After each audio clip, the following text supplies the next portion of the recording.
Elas kord üks väike pöialpoiss nimega Pekko. Ta oli nii väike, et võis vabalt peopessa mahtuda, aga temal endal oli tunne, et ta on täitsa parajas suuruses. Teised arvasid, et ta peaks kasvama pikaks, nagu kuuse või tammepuu. Pekko aga ei lasknud end sellest häirida. Ta oskas kõvasti unistada ja mõnikord olid need unistused nii suured, et tundus, nagu ta oleks ise hiiglane. Ühel õhtul, kui kuu paistis metsa kohale ja ööbikud laulsid oma öölaule, jäi Pekko magama. Aga see polnud mingi tavaline uni.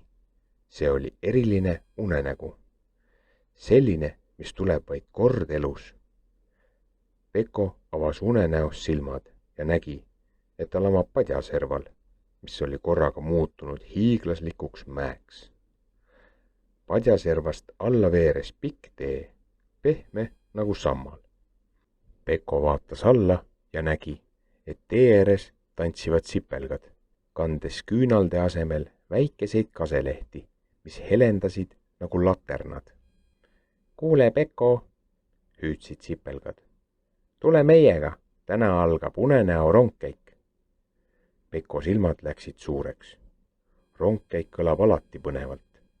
Ta hüppas sipelgatele järele ja nii algas tema seiklus.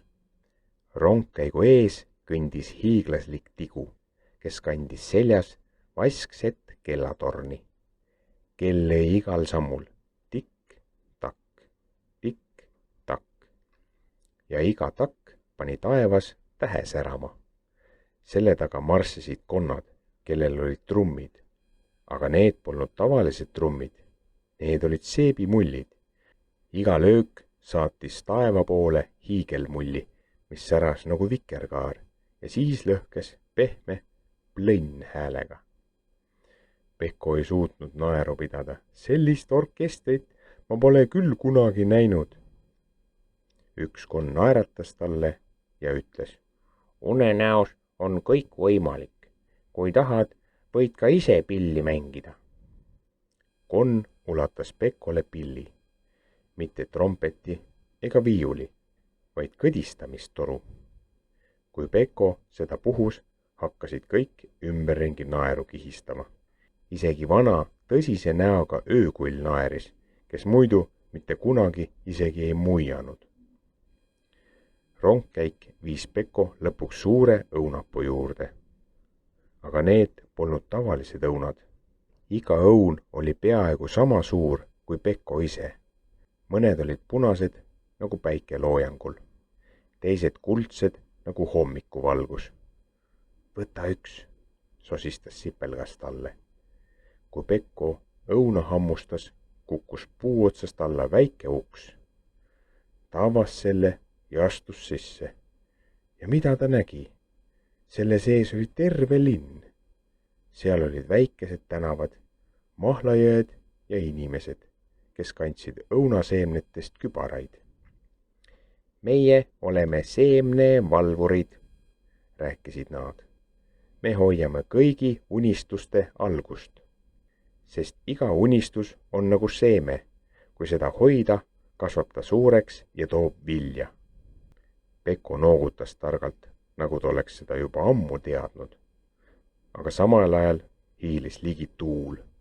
See polnud tavaline tuul, vaid krutsket täis unetuul, kellel meeldis kõike sassi puhuda. Tuul viipas Pekko poole. Kas sa tahad lennata, väike mees? Enne, kui Pekko jõudis vastata, tõmbas tuul ta endaga kaasa ja nad lendasid läbi taeva, õunte ja seebimuljede vahelt otse kuu peale. Kuul olid väikesed jänesed, kes sõid kuujuustu. Nad pakkusid ka Pekkole ampsu.